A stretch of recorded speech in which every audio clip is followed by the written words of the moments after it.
For silent invocation, followed by the Pledge of Allegiance.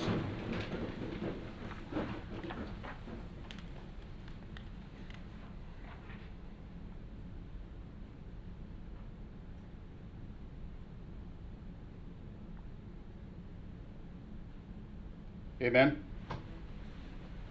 I pledge allegiance to the flag of the United States of America and to the republic for which it stands, one nation, under God, indivisible, with liberty and justice for all. Will the clerk call the roll? Councilmember Foley. Here. Councilmember Tremont. Councilmember Stiltner. Here. Vice Mayor Bastian. Here. Mayor Burnett. Here. Let the record reflect that Councilman Tremont is not here and that his absence is excused.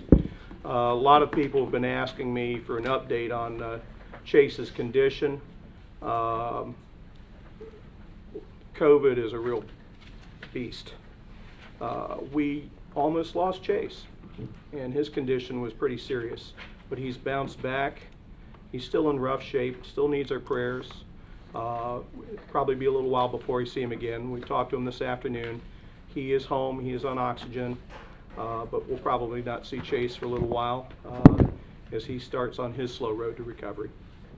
So that's where we are with Councilman Tremont. Public comments on consent agenda items. Anyone here care to speak to items on consent? There being none, can I get approval for the agenda for the evening? Move to approve tonight's agenda. Second. All in favor signify by saying aye. Aye. Any opposed? The agenda for the evening is approved. Can I get an approval, motion for approval for items 6 through 10 on consent? So moved. Second. We have a motion, proper second. Call the roll. Councilmember Foley. Yes. Councilmember Stiltner. Yes. Vice Mayor Bastian. Yes. Mayor Burnett. Yes, 4-0. Consent agenda is approved. Item C, citizen participation agenda. Item 11 is the update from the Conklin Davis Center for the Visually Impaired. Welcome. Thank you. Nice to see everyone. Thank you very much. We appreciate being here. I'm Nancy Epps. Some of you know me, and I appreciate being here again, as I mentioned. I'm going to start tonight because I represented on the board of the Conklin Center, which is what the Conklin Davis Center was before. And the Conklin Center was formed by a lion named Millard Conklin. That's where the name Conklin came from. And Mr. Conklin was a local lion and a philanthropist. He was an attorney. And he had a vision that blind people who had additional disabilities also needed services that would help them become successful in life. So there were a lot of services for people who were blind but didn't have additional disabilities. So for people who were autistic or had learning disabilities, other problems that would make life more difficult for them, even if they weren't blind, then throw in blindness on top of it. He wanted to form a facility that would be able to give them the opportunity to become employed, to live independently, and be productive citizens with a quality of life. So he formed the Conklin Center. I understand he was a very forceful personality, and he talked a lot of people in the state into supporting him. And so we now have a 64,000 square foot building on 8 acres of property that housed the Conklin Center. In 2020, we had some we had some difficulties, we'll leave it at that. And we lost our state contract, which had provided the majority of our funding. So Ms. David and I here had been in acquaintance of each other anyway, and we started talking about merging her service and mine, and here we are. So I'm going to let her take over and tell the rest of the story. So thank you very much. Oh, yes, in the meantime, who can I give these to pass them out? Pass them up here, we'll pass them down. Yeah. Hello, thank you for inviting us here today. My name's Ronnie David, and I'm the president of the Conklin Davis Center. And as Nancy said, she talked about Millard Conklin and the Davis part of it. Kathy Davis was the founder of the Center for the Visually Impaired in 1988, and that organization has been there since 1988, serving residents of Volusia, Flagler, Putnam, and Brevard County with programs. And the programs that we served were Blind Babies program that we have, where we work with the parents of blind babies to help them to learn how to work with that child, that baby, and to help them through the developmental stages so that they won't have lags in their behavior due to blindness. We also have a children's program where we serve children who are between the ages of 5 and 13. And we have about 18 or so children right now in our children's program. And we have a summer camp for these children every year. We just finished our summer camp about 2 weeks ago. And the students have all kinds of interesting outings that they take part in, that a lot of these kids, especially that come from homes where they can't afford to have these kind of experiences with the kids, really gain a tremendous amount from our program. We take them to adventures in Disney World. We took them to swim with the dolphins this year. And think about these blind kids getting in the pool and going right up to dolphins and having dolphins come up to them and feel them. The kids were just like beside themselves with excitement of swimming with the dolphins. So we do things that they would never have an opportunity to do. We took the kids on a train ride. I think it's in Mount Dora. And we took them on a train ride, and they were so excited. They've never rode in a train before, most of them. And I asked them about it, and they told me that's their favorite thing, and they want to go back on that train ride again. They loved it. So a lot of the kids have these experiences that they would never have opportunities to have. So we supplement what they're doing in the school system, and we provide opportunities that are different, that they don't have within the public school system. And we also work with the school system. In fact, we have a contract with them, and we provide some services to the school system, some consulting and travel training experiences for the blind children that are in Volusia County schools. Then we have a teenage program, and this program is wonderful. We have about 42 teenagers that are between the ages of 14 and 22. And these kids have experiences also that they don't normally have. And for example, we find them a job every summer. So what we found with the blind kids is that they get out of high school, a lot of them go on to college, and the Division of Blind Services pays for their college, so they get everything paid for, but then they graduated from college and they've never worked a day in their life. So it's very difficult for them to find a job by that time because they're competing with their sighted peers who have been working from a lot younger, they've had paper routes or whatever, they've been working from younger ages. So what we do is starting at, as soon as they're old enough to work, I can't remember now if it's 15 or 16, we find them jobs within the community during the summer, and we pay for their salary. So we give the employer free labor, and that student will work for 4 to 6 weeks during the summer, and we usually do assessments, and we determine what they're interested in, and we help them to find jobs if we can, in the field that they're interested in.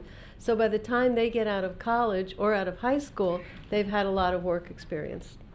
So these are the teenagers. Then we have a vocational program, and where we find and help people to find jobs that are blind, and we have a senior citizen program.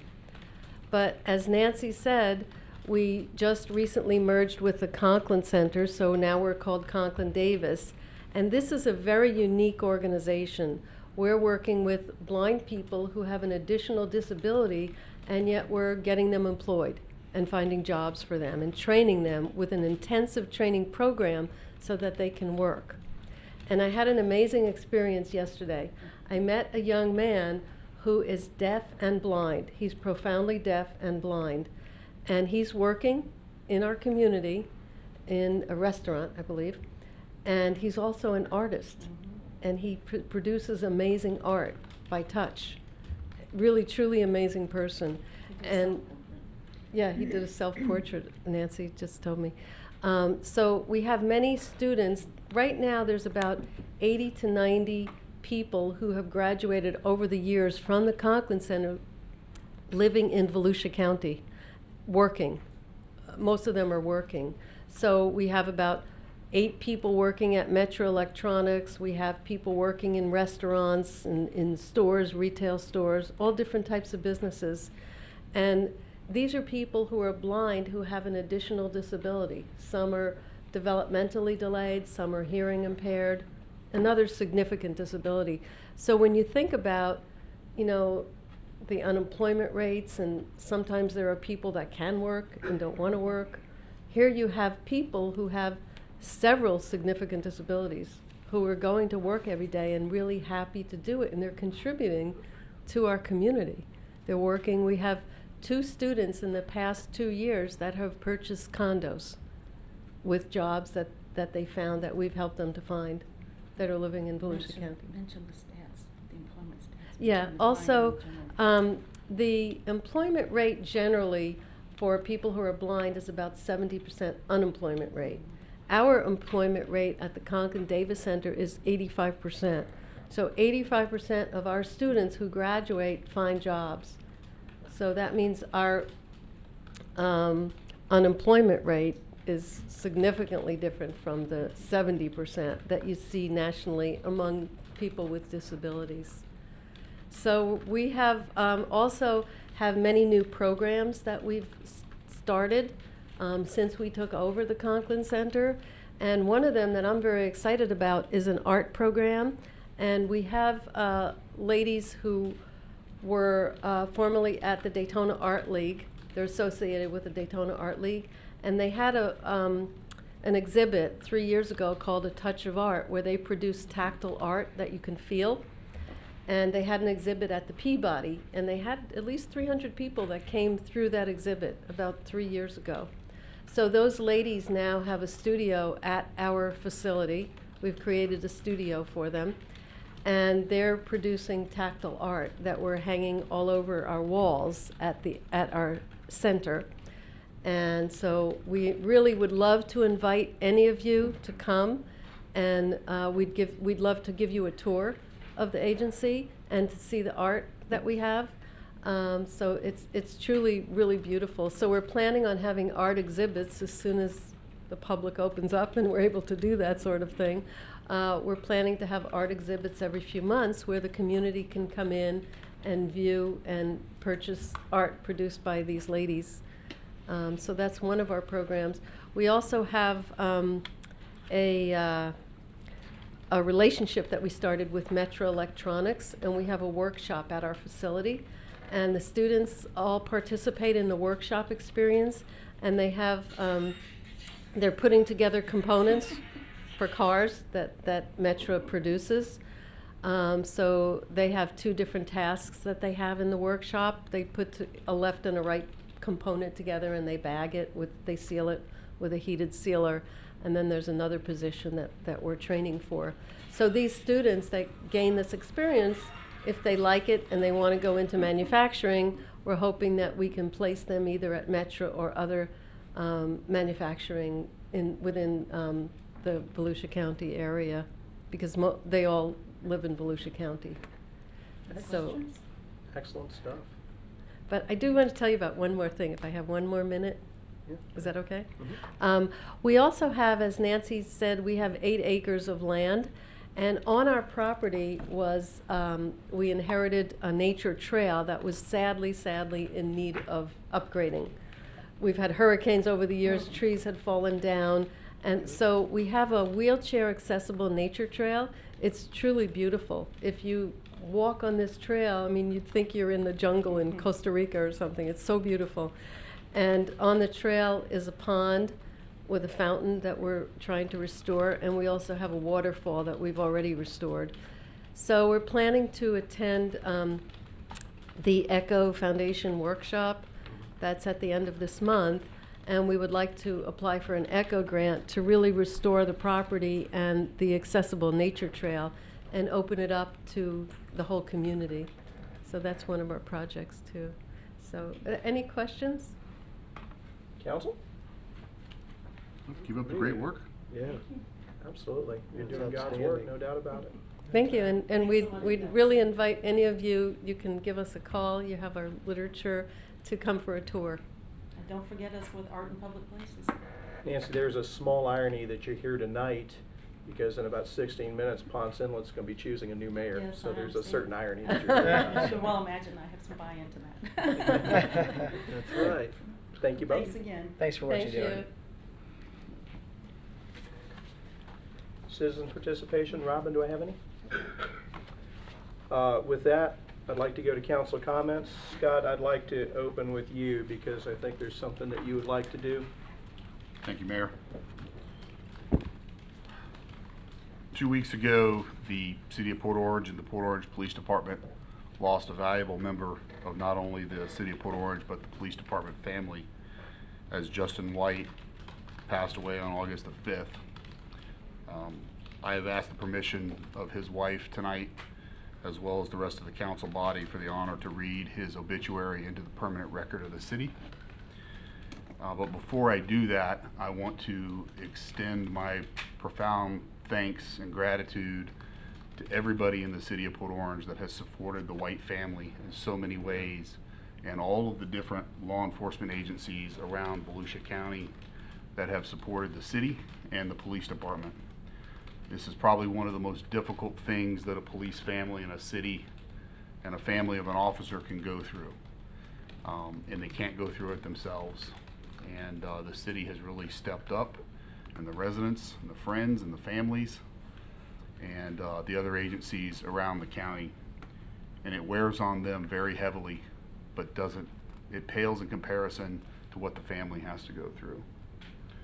So I extend my thanks and gratitude to everybody that has participated in the ceremonies, the events, the security measures, the meal trains, the financial support, and I pray and hope that everybody will continue to do that and keep the White family in their thoughts and their prayers, because they will forever be part of the Port Orange family. They are residents in our city, and they're always going to be there, and we're always going to be there for them as well. So if you'll bear with me for a moment, I want to try to read through this obituary. Justin Eugene White was born in Topeka, Kansas on June 15, 1982. He moved to the area from Oklahoma City, Oklahoma in 2003. He loves spending time with his family, his pets, his retired police canine Rex, his cats, Happy and Max, and his rabbit Peter, his friends, and his colleagues with the Port Orange Police Department. He was a 15-year veteran officer of the Port Orange Police Department who had a passion for serving and protecting the community of Port Orange, where he and his wife chose to raise their family. During his tenure, he developed a successful canine unit, which he managed for 9 years and became the department's first certified canine instructor. He is known as being a mentor to the officers he worked alongside with, and was a fierce advocate for them, as well as the CEO president of the Port Orange Police Association, IUPA Local 6051, in which he co-founded in 2017.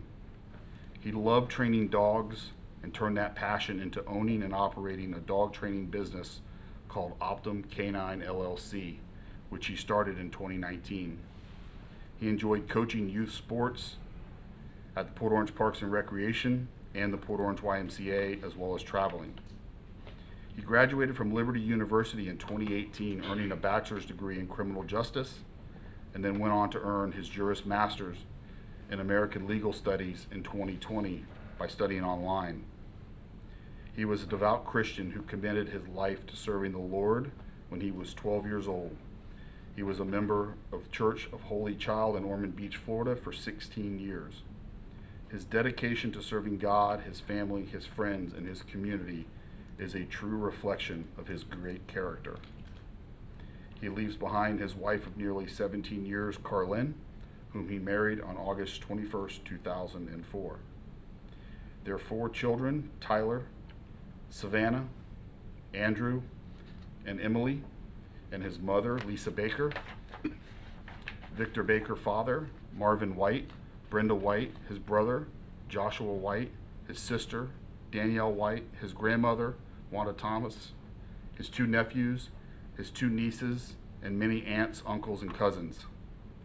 He is preceded in death by 2 of his children, whom he and his wife lost due to miscarriages. His sister, Melissa Cole, his brother, Brian Nicholson, his grandparents, Larry and Ramona White, his grandfather, William Thompson, and his uncle, William Thompson, Jr. I knew Justin not only as a person in our community, but as a friend and a colleague And I was honored and blessed to have worked with Justin at the Port Orange Police Department for about 5 years. Justin became our first full-service canine handler that the city had ever had. There was nobody better, and the choice was easy. And his passion for it was unwavering. Somehow or another, I ended up being his supervisor of a canine program that I knew absolutely nothing about.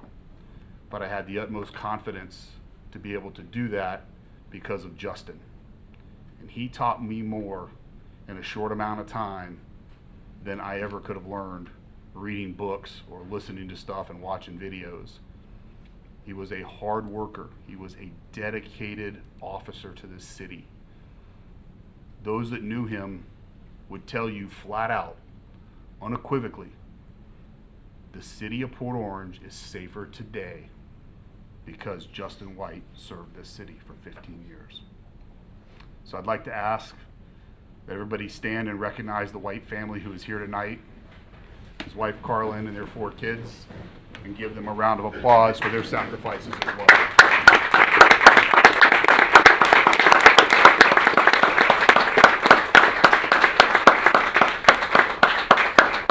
I would ask everybody to remain standing. At this point, I would like to observe an extended moment of silence in honor of Justin. And also, let's keep Jason Rayner in our thoughts as well.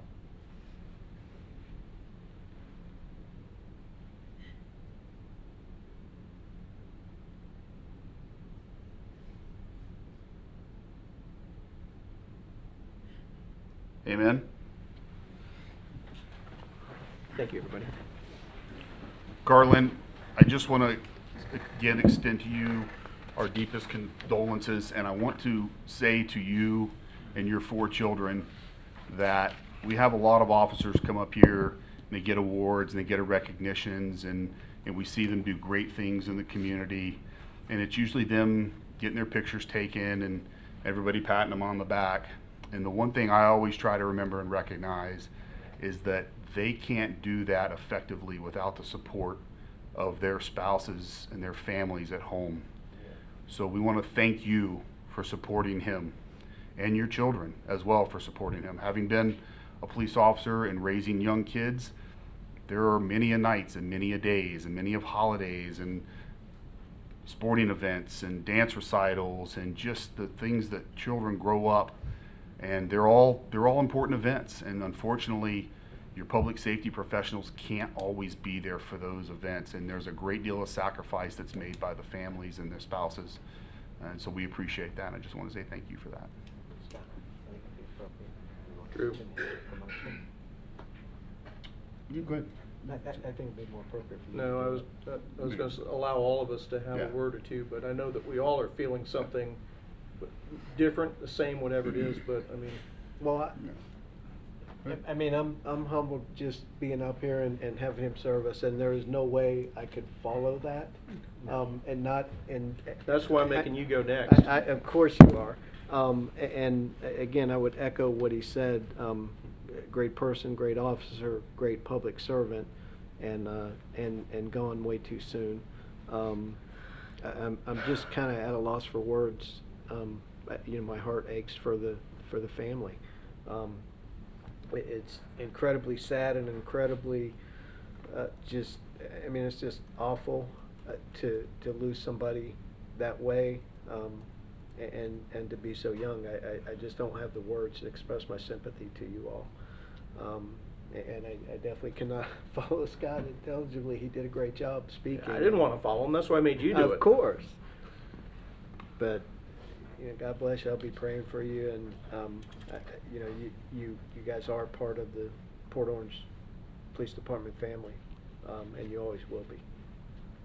Jonathan? Oh goodness, it's one of the more emotional topics we've spoken about in my tenure up here on this dais. When we think about sacrifice, we often think of the person who goes out there and volunteers and signs up for something, but so much in so many career paths and so many areas of life, it's not just that one person who makes that sacrifice. It's an entire family. We see it with police, fire. We see it with our troops. And the weight gets carried across a multitude of shoulders. Whenever I've lost someone that's very, very close to me, I don't know if you kids are Disney fans or not. I'm a big Disney fan personally, but I love this quote from Winnie the Pooh, and it's really simple, and it's probably a little silly to some people, but it's how lucky I am to have something that makes saying goodbye so hard. The reason that we have the emotions we have in moments like this is because of the impact that somebody made in our lives that made it so special and so wonderful. And it's hard to appreciate that in the near term, but from personal experience over the longer term, as someone who lost my mom a few years ago when I was younger, it gets easier, and you begin to appreciate all of the wonderful memories that you have with that person, and why it is so hard to say goodbye to them. And for me, as a Christian, as someone who believes, I believe it's not permanent. It's only goodbye for now. And so I would just want to extend all of my gratitude and my thoughts and prayers to the White family, and how much appreciation I have for Justin.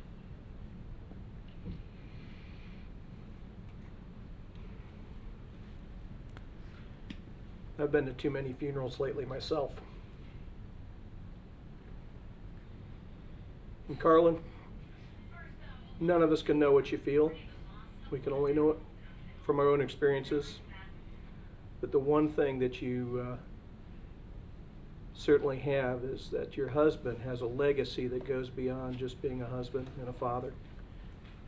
And your children will always be able to remember and speak very proudly of that legacy. And the City of Port Orange is going to find a way to recognize that permanently. And I want people to remember what service to community is all about. I don't know exactly what it is we're going to do, or what it is that we're going to name after him, but I want that to be seen somewhere where it can be seen forever, that what it means to serve and to give all of yourself. But I will find a way to make that happen. And I can't express any more sympathy than I have to give. You've got it all. And we appreciate everything that he has done for us, for this city, the people that live in it, and for his family. We love you all. Mayor, before you close out, can I say one more thing? Take it. Yeah. Scott talked a lot about his passion for dogs and his skill with dogs and his dog training, and there's a young woman in the audience that has a service animal that is a product of Justin. And would it be okay if you come up and tell what your dog, how Justin trained your dog, and share with us the success? If it's not too hard on you. Emily, you can forgive us later for putting you on the spot. I didn't intend to do this, but I think it's important that, I mean, we have a product of his skill set right here, and if you'd like, if you could address that, you have to talk into the microphone and tell us who you are, but Okay. Please share this story, please, if you don't mind. Just introduce yourself and tell us Okay. the story. So I'm Emily Lafferty Bergen. So this is Blue. He is my diabetic alert service dog. He just turned a year old in March. We got him at 12 weeks old, and Justin had been with us through everything. He went with us looking for dogs and dogs and dogs after we were working with this other company that ended up stealing all of our money. Justin came out of nowhere and was helping us find a dog. You're okay. Find a dog.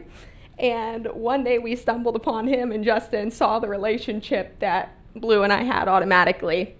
And after that, we hit the ground running on basic training, and Justin was over at our house all the time helping.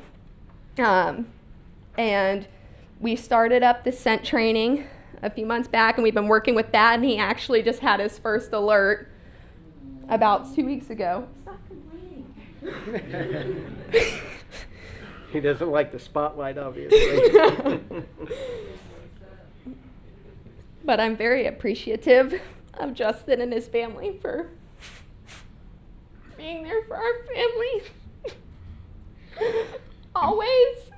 And I thank you for allowing your husband and your dad to do this for me. I thank you with every ounce of my being, and I'm so sorry. But Justin, as you can see, does really well. He just complains sometimes. Thank you. Emily, can you just briefly tell them what an alert means and how that keeps you safe? So basically what diabetic alert service dogs do is diabetics will release a certain scent when they go high or low, when their blood sugars go high or low. So right now with the training, we stick cotton swabs in my mouth when my blood sugar goes high or low, and we'll freeze a certain amount, and then other ones. So we started out by putting them in a bowl, and he'd come up and put his nose into the bowl and sniff them, and then now we've moved to having a tin, and we hide the tin a little bit, and he'll come up and he'll scent at the source, and then when he smells that, he will paw at my leg or paw at any part of my body hard enough so if I was sleeping it would wake me up. But so we're working on that right now, but eventually in the end these dogs can smell a diabetic's blood sugar from up to a mile away, and he's especially important I go to college up in Rome, Georgia, and to relieve my parents of some of the stress, he'll be able to, when I'm sleeping, smell my blood sugar when I'm sleeping and alert me, and if I wasn't to react, he would alert the nearest person to tell them that I'm out of range. And eventually we'll be able to train him to get me a juice if I was to need it, call 911, get me water, anything that correlates to what I need at that moment. But he could save my life if something was to really go wrong. Emily, you realize the burden that you have now to carry on in your life moving forward, to honor what's been given to you. Thing of it is, as big a burden as it is, I know you can handle it. Thank you. Thank you. And Emily, I didn't mean to put you on the spot. Oh, you're I okay. felt it was I did. important for you to share that. You ready? Come on. And hey, just so we can end on a more of a positive, uplifting note, I want to say congratulations because Emily just got engaged, by the way. Oh, I saw that on Facebook. Yep. Congrats. I need to spend more time on Facebook. I missed that. Congratulations. Thank you. Fantastic. Thank you, guys. I don't normally do this early, but we're going to take a short recess right now because, quite frankly, I need to collect myself, and I'm sure the rest of us do as well. And Carlin, we're going to take 7 minutes right now.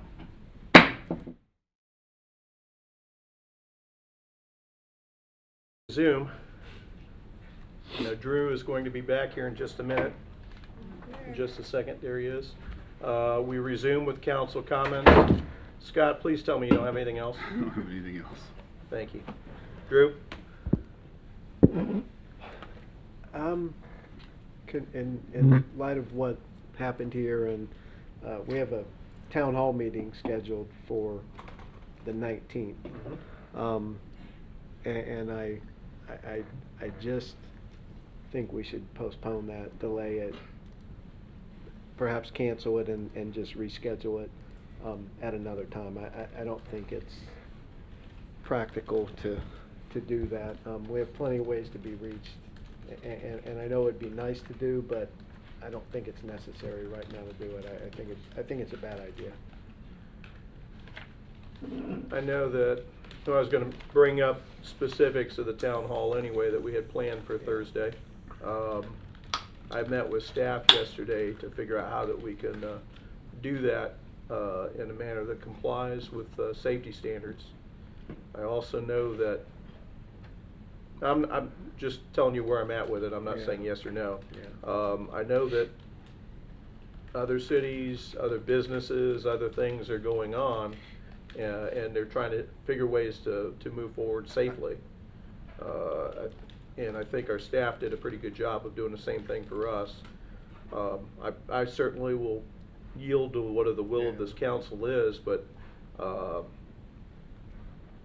the question I would have is, if you want to postpone it, what are you going to wait for? What do you want to see change to make sure that you can have it?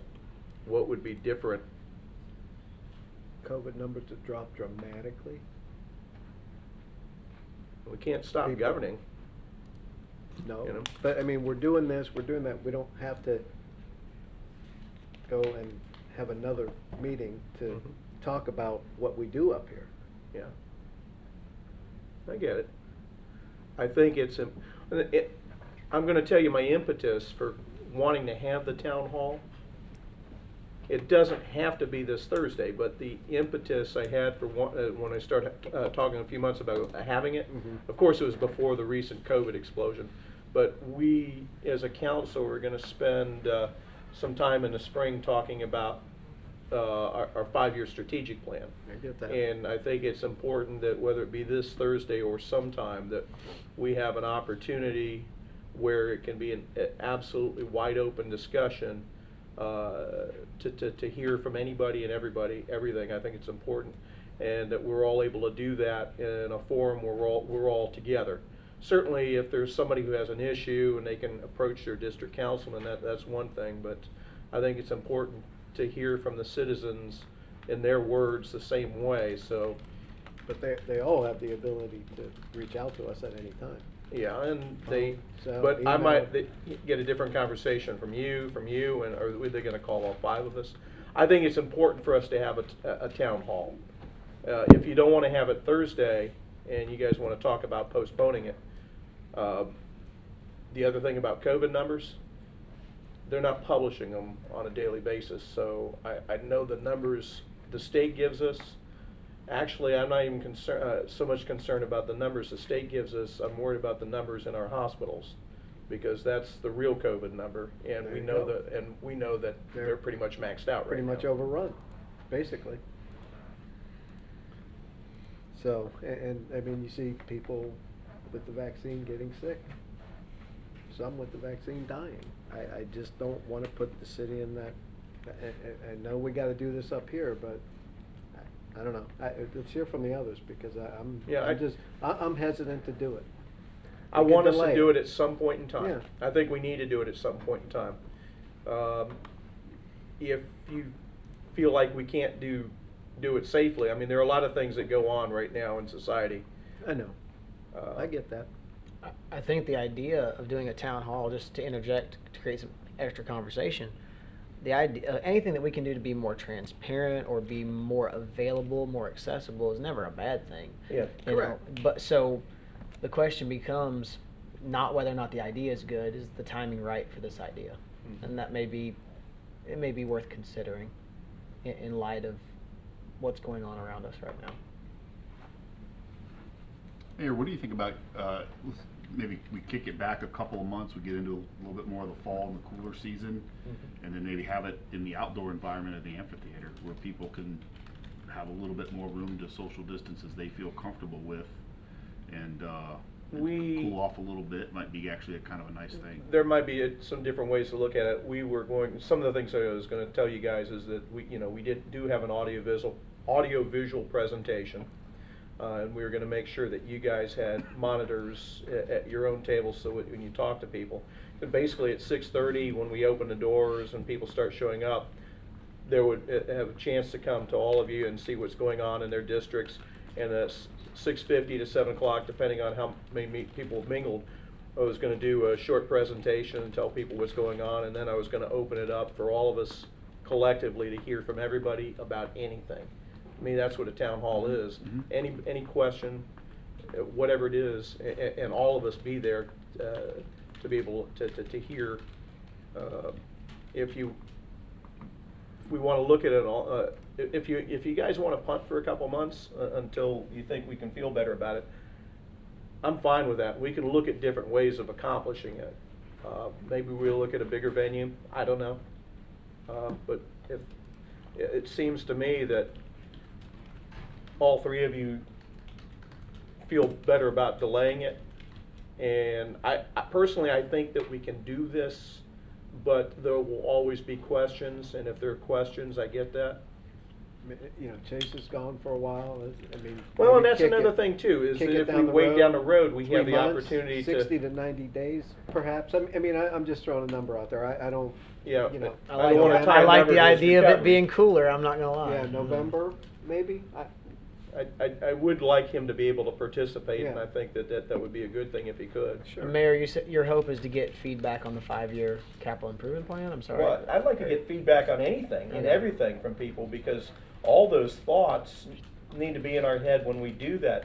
And it's not 5-year capital improvement plan, it's a 5-year strategic I plan. misheard. I didn't hear Yeah. which one you'd said. So. No, that's fine. It's a 5-year strategic plan that we, and we're doing that in the spring sometime. And I think it's important that we have immediate feedback from people, what they think of the city, what they like, what they don't like, what they'd like to see, what they wouldn't like to see. All those things that and those are the reasons why you can have a town hall, to get that kind of feedback in advance of that. Have Well, and time I'd say if that's one of your main ideas, which is a great idea, Yeah. then closer to when we'll actually be having the discussions, things may change in the environment between now and when we're discussing it in the springtime. Well, and I also So- want to make sure you guys have a chance to let whatever you hear ruminate a little bit. If there's things that you want to pursue more in research or whatever that is, we have that opportunity. So what I'm hearing is that maybe we want to delay it for at least 60 days. Yeah. I would very much like Chase to be able to be part of it with us too. Doing it for our citizens, if you all wanted to press forward with it, it doesn't mean we can't do something later on. But if I'm hearing right, we want to temporarily pull the plug and maybe punt for roughly 60 days? Yeah, I think it'd be good 60 or a to little more. Yeah. do that and get Chase healthy.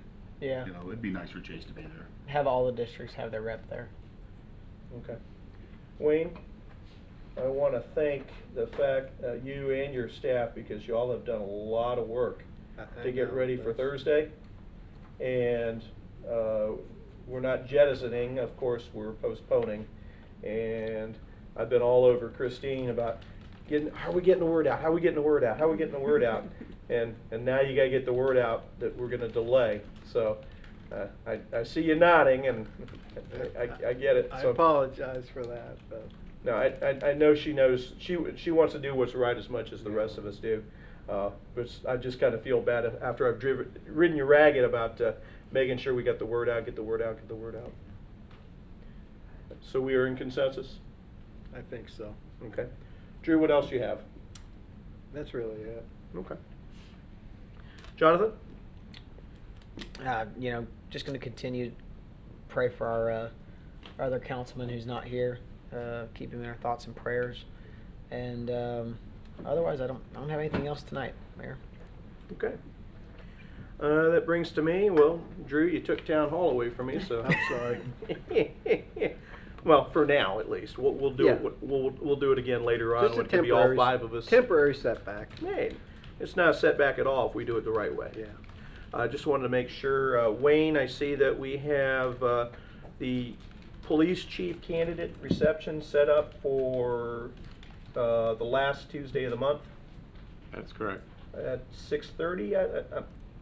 It's going to be limited participation though, so it's not a public. It's again because of the concerns. It's limited to. It's going to be at the police station at the training room, Okay. and then limited to council, union reps, command staff. Okay. Yeah, I saw the blip come by me, and I just want to make sure that we're clear on that. And then, what's our time frame after that? The interviews will be in the same time frame, so pending a successful candidate coming out of the interviews, an offer being made in the first part of September, depending on where they're coming from. Local person could start sooner. Outside the area, it might take 3 or 4 weeks to get here. Okay, very good. And that's all I had. Board appointments, interviews, and reports. Item 13, Citizen Advisory Committee for the TPO. Mr. Bobby Ball. I was going to say, I saw you sneak in, then you went and hid. Good evening, Bobby Ball with the CAC for the TPO. We had our monthly meeting, first one in a little while, but it was not a very big agenda per se. First off, I was not appointed chair or vice chair, so I apologize for that, but I didn't volunteer. But I still will do all the subcommittees and whatnot. But we updated the TIP, or recommended approval for the update to TIP. And then we also heard a report on and made a recommendation regarding the regional priority project list with our TPO as well as a couple others. They work together to have consistent projects across the boundaries. But we spent a lot of time getting a roads report from the county as well, which I'm sure you guys will see as well when the county starts putting it out for all the different, four areas of the county. And then I think last quarter, you guys asked me for an update on I-95 Interchange, and I've asked staff to give me one from the TPO, but the initial answer was the right-of-way was funded, but the construction is not yet funded, and they're going to get me more information, and when I get it, I'll pass it along. And that's about it. All right. Thank you. Questions for Bobby? No. Awesome. You're off the hook. Thank you. Item 14, appointment of 10 members to the districting committee. We have, I believe, 16 candidates now, if I have my list updated correctly. Sarah Jones, Ray Donadio, Robert Reinhagen, Tom Jordan, Debbie Connors, Kelly Nixon, Stan Schmidt, John Junko, Daniel Antonaccio, I hope I didn't botch that too badly, Lance Green, Christina Tucker, Newton White, Bobby Ball, Christine Cunningham, Marilyn Strout, Port Orange University grad, and Mark Bowling. Those are the names that I have that have been turned into the clerk's office. We have to choose 10 people for the districting committee. Generally speaking, we want balance throughout the city as much as possible.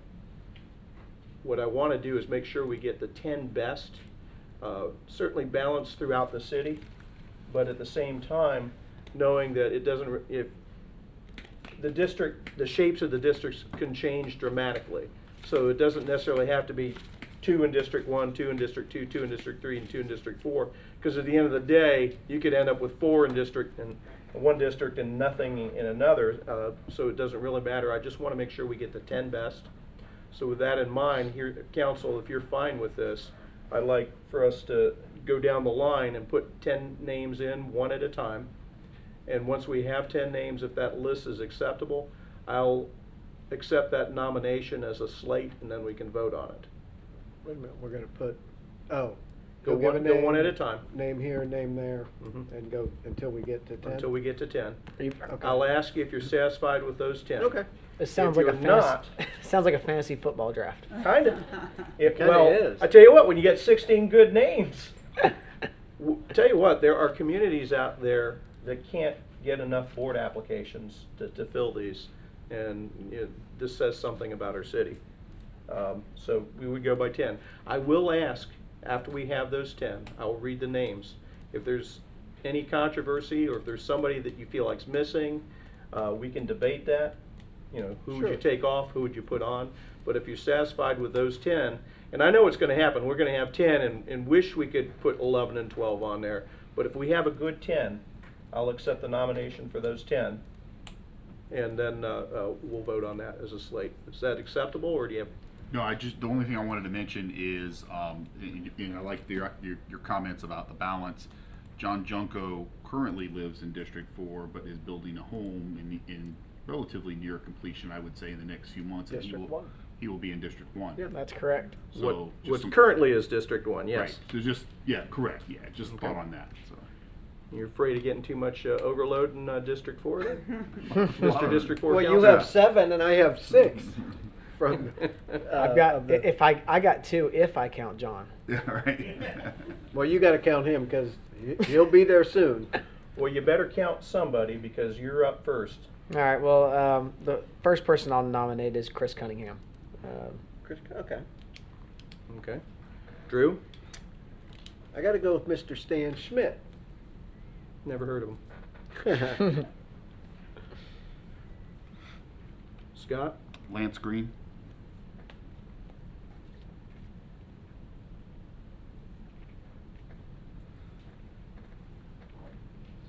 I'm going to put in Mr. Ray Donadio. Stole my guy.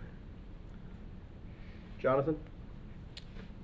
I will take John Junko. Drew? I will take Debbie Connors. Or appoint Debbie Connors. Scott? Tom Jordan. Ooh.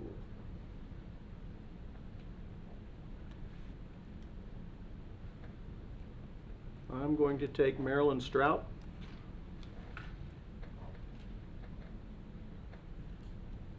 And then we have 2 more. I'm going to allow the 3 of you to decide which 2 of you are going to make the final picks. I have no shame. I'll take one. Okay? Then who you pick? I'll nominate Bobby Ball. Yeah, I was Ah. That guy. Scott or Drew? Somebody speak up. Scott, you take it. Yeah. I got the 2 I wanted, so you take it, Scott. This is like a draft. It is. Well, think about it. Who's in the audience. How about Newton White? Okay. I've counted 10 names. Christine Cunningham, Stan Schmidt, Lance Green, Ray Donadio, John Junko, Debbie Connors, Thomas Jordan, Marilyn Strout, Bobby Ball, and Newton White as the 10. Is there anybody else that you feel like you got to fight for and kick somebody off to make that happen? Well, I mean, I'm thinking of perhaps alternates, and I'm Yeah, I was getting thinking ready to- that's where- Mark Bowling for one of the alternates, and We- I Okay, I tell think you we what- should have at tell least you what. 2 alternates. So, Mayor- Well, we got to get our 10, and if you want to do alternates, we can talk about how to do that, right? Yeah, we've looked at that. For this board, because it's something that was created by an ordinance that was ultimately voted and doesn't provide for alternates. There's some AGOs out there that talk about that. Okay. So at this point, I'd recommend against having any alternates on this board. So if for somebody that drops reason. off, we've already got a list of people we can go through. It talks about exactly how, if Okay. somebody drops off, you Okay. fill it immediately, and that's what I would recommend. Okay. I'm good with that. Fair enough. I'd like to have them all on there, but. Yeah, I know. That's the beauty of the city we have. May I take a nomination for those 10 names? I make a motion for all 10 to be appointed. Second. We have a motion and a second for the 10 names that I have read to be appointed to the redistricting committee. Call the roll. Councilmember Foley, Yes. Councilmember Stiltner, Yes. Vice Mayor Bastian, Yes. Mayor Burnett. Yes, 4-0.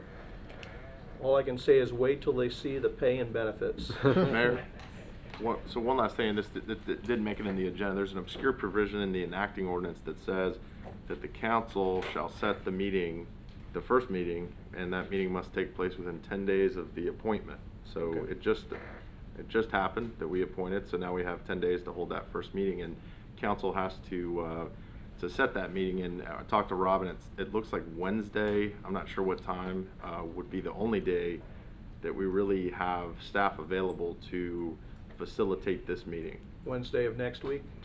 as an organizational meeting. 25th, yeah, at 6 o'clock. May I have a motion to that effect? So moved. So moved. Jonathan beat you to it, Scott. May I have a second? I'll second. Scott, as a second, all in favor signify by saying aye. Aye. August 25th, 6 p.m. or 6:30? August 25th at 6 p.m. Okay, perfect. Can I get that? Matt, do we have clear direction on that, or do we need anything else? That's it. Thank you. Okay. I'm putting that in my phone right now. I appreciate everybody who, whether you got picked or not, you've been tasked with a pretty awesome responsibility. So thank you all for stepping up. This brings us to the public hearing portion of the meeting. Item 15 is first reading of ordinance 2021-20. And I'm going to assume that you're going to suggest that both these be opened at the same time? I only have one item. Oh, I'm sorry. Oh, no, I'm sorry. Only one there, huh? I was getting ahead of you. Come on, Mr. Computer, there we go.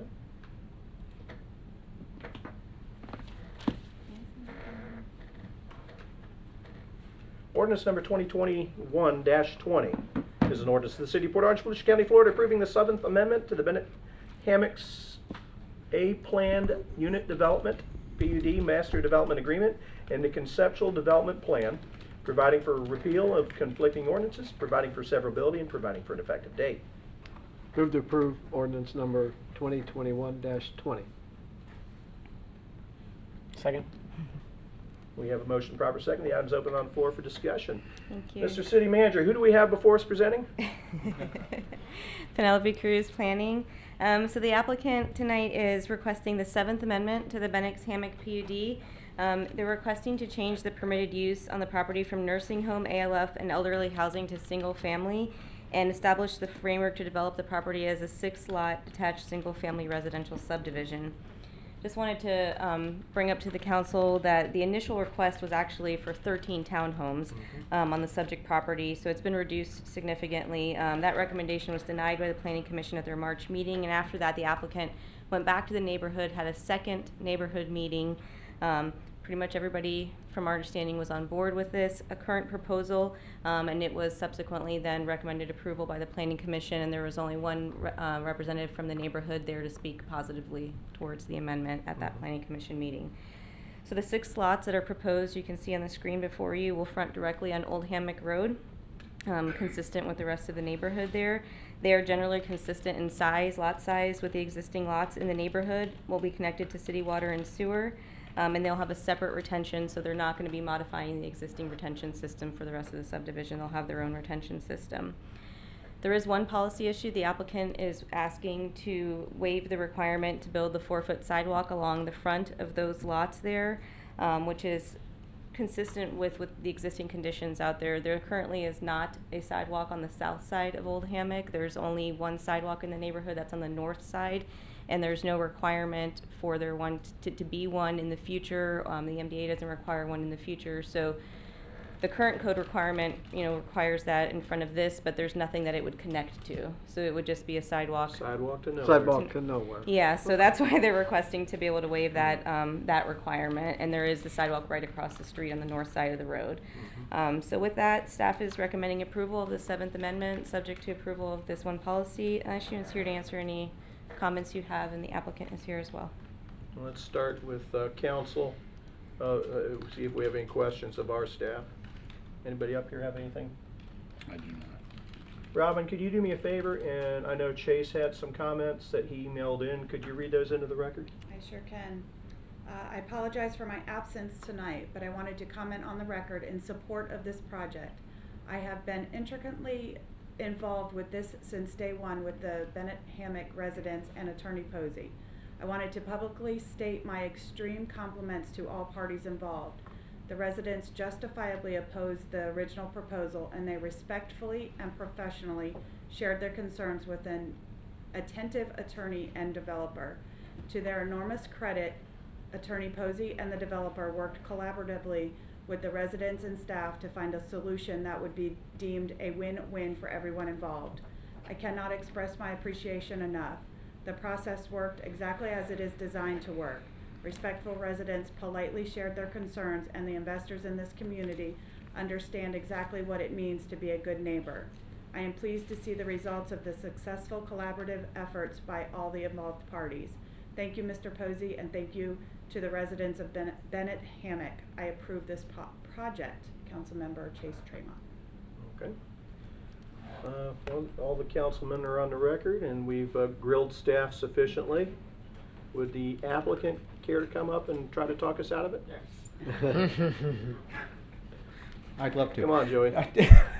Joey Posey, 420 South Nova. I just wanted to say that was very kind of Chase. He didn't have to do that, considering he's recovering for much more important issues. But again, those neighbors are great, and I think they're a reflection of what you can do to they do things in a positive manner. That working with folks who care about their community, that they understand the other side of it too, and that if you can work together collaboratively to come to something that everybody can live with, and or just something that can function with the community, but at the same time reflect the realities of somebody who owns property and a developer, that those conversations are possible, and I think this is an example of that. So I'm here to answer any questions, and if there's anything else I can add, please let me know. So, Council questions of the applicant? I don't have any. Just a comment. I'm just going to say that I've actually been following along with this. I haven't had any conversations with you about it, but nevertheless, I saw this go before Planning Commission. I thought Planning Commission did a great job working this with you and hearing all the residents out and arriving at this. It's a great example of how when everything works the way it's supposed to, then there can be compromises and you can get to something that really makes a lot of sense and will feel like it belongs. So I think that there's applause all the way around to Planning Commission for their part, for you and your part, and the developer, for the residents for getting out and speaking up for themselves. I think this was a fantastic example of how things work when they work correctly. So I think that's a very good point. I think we've got a terrific Planning Commission, and this council values their work. And to that point, there have been times where people said, your Planning Commission said no to it. Why did you say yes? And more often than not is because the applicant took the feedback from the Planning Commission and why they said no, and the project the council said yes to isn't the same because the hard work went into it. So we appreciate you doing that. Appreciate it. Thank you. Yeah, thank you. Would anyone here care to speak to the item? There being none, council, final comments or questions? There being none, call the roll. Councilmember Foley. yes. Councilmember Stiltner. Yes. Vice Mayor Bastian. Yes. Mayor Burnett. Yes, 4-0. Do us proud, Joey. That's going to bring us to item 18, first reading of ordinance number 2021-21. Ordinance 2021-21 is an ordinance of the City of Port Orange, Volusia County, Florida, approving the Third Amendment to the Riverwalk amended and restated Master Development Agreement, providing for conflicting ordinances, providing for severability, and providing for an effective date. Move to approve ordinance number 2021-21. Second. I have a motion, proper second. The item's open on the floor. Who do we have before us? Tim Berman, Community Development. All right. The applicant is requesting the Third Amendment to the Riverwalk MDA. That will simply accomplish three things. We're going to go over those briefly here. The first is to extend the completion date for Phase 1 of the on-site and off-site improvements, along with the Fish Bar and Grill Restaurant, from September 20th, 2021 to March 21st, 2022. The extension does two things. It extends the Master Development Agreement, which contains the framework for development of that central portion of Riverwalk, which includes the restaurant along with the condo towers. It also extends the time frame to keep the Economic Incentive Agreement valid too, which the applicant has the ability to collect TIF revenue from the public improvements there. So that's the request for. Currently, this is a current picture taken today of the site there. So we have the walls on the first floor, and the structural steel is going on the roof and the second floor then. The applicant cites in their request that there was a lot of unforeseen, unexpected delays in terms of material delay, and they are here to speak on to those issues that they encountered when they started this project in early February then, and the reason for the request. The MDA amendment also includes a provision that as part of this, if it's approved, the owner, Halifax River Partner, would be required to demolish these structures on the city-owned property, former Dave's Pest Control site, along with the removal of the ground vegetation and dead and diseased trees on that property. This does two things. It cleans up that property. Currently the buildings on there are in very sad shape. This allows for the applicant to do the demo work and not require the city to pay funds to have that demolished then. This also too, as we get fish developed here, it'll allow that project to be seen from the roadway and put a better appearance on the city's roadway, or the city's frontage there then. This also is again a city property that we currently own. In terms of marketing purposes, it improves that value then. So this is again an aspect of the MDA that's included, and the deadline for that demolition would be December 20th, 2021, or December 30th. So that goes along with the question of, well, if we give them that, what do we get? And that would be a whopping big piece. Correct. Okay. The third aspect of it is we're looking at when fish does open, and we see this a lot with new restaurants, especially new restaurants in the area. There's such a huge demand for that new restaurant that typically the parking, even though it meets code requirements, actually in this site, the hardscape parking exceeds the code requirements, we see a need for overflow parking. So this would allow them to use the areas in phase 2 and phase 3, which are where the condo pads are proposed to go, to develop off-site overflow parking that could be grass service then for overflow for fish when it opens then. They still have to provide the development plan to show how that parking will be done in terms of layout, so it functions properly, also proper drainage. Those are requirements in the land development code, but this would allow them to develop that off-site parking in phase 2 and phase 3 for fish. Those are the three items that are in the MDA amendment, and again, the applicant's here for further questions on their request. Okay. Before we hear from the applicant, council, any questions of our wonderful staff person here? I said wonderful, I let that slip out, this hasn't been That's what voted I on thought. yet. Depending on what happens, right? Yep. Okay. Good evening, Mr. Mayor, Councilman Jeff Brock, 444 Seabreeze Boulevard, Suite 900, Daytona Beach, Florida, representing the applicant, Halifax River Partners. America's supply chain is broken, whether it's microchips for automobiles or foam for couches and construction materials, you can't get them in some cases. Coupled with that is a labor shortage. Coupled with that is a fourth surge in the pandemic. We've got crews that are out with COVID, being quarantined. We've got materials that were delayed, and we're experiencing construction delays that were not anticipated. I think you probably are aware of other projects around the city that are experiencing the same things. For example, when we, back in January, started ordering materials, we ordered some joists that are normally a 60-day turnaround. They told us it'd be November before we could get them. So we had to redesign for the steel that you're seeing that's in the air now, and experience some delays with that. So we are asking for another extension. I did not want to be here. I know you didn't want me to be here based on our last conversation, but this is truly outside our control, where arguably maybe the other delays were somewhat in our control. But we are coming with the proposal to demolish Dave's, which I think turns it into a win-win. You can see that we are under construction. It's just not talk. It's, it's happening. It's just taking longer than expected. So we would ask you to look favorably upon our request for additional time to get the restaurant completed. The one thing that I want to throw out there is, I know you don't want to wait till March to get this thing open. So please tell me that you were asking for that amount of time, so if something else goes wrong, you don't have to come back here again, not because you actually intend to take that long. Right. So time is money, and there's nobody that wants No this doubt about it. done quicker than Joe. I mean, he's got not only increases in materials that he's having to deal with, but again, with construction projects, time is not your friend. So we will keep the pedal to the metal, so to speak, and work as fast as we can. We don't anticipate needing that much time, but that was what we've asked for, so you don't have to see me again, hopefully. Yeah. Well, the gentleman who works in 6-minute increments, you can start questioning him now. Go ahead, John. 6 minute increments, huh? All right. Well, what I like about the project is I can see from the road progress. I can drive by there and I can see where there are walls now, and there are things I drive by it every other day probably. So I like that. What I am afraid of is this coming again, just like last time. I went back and watched the meeting where you guys had to come before this council before I was on it to ask for this extension that we're now coming up on and realizing we're not going to hit.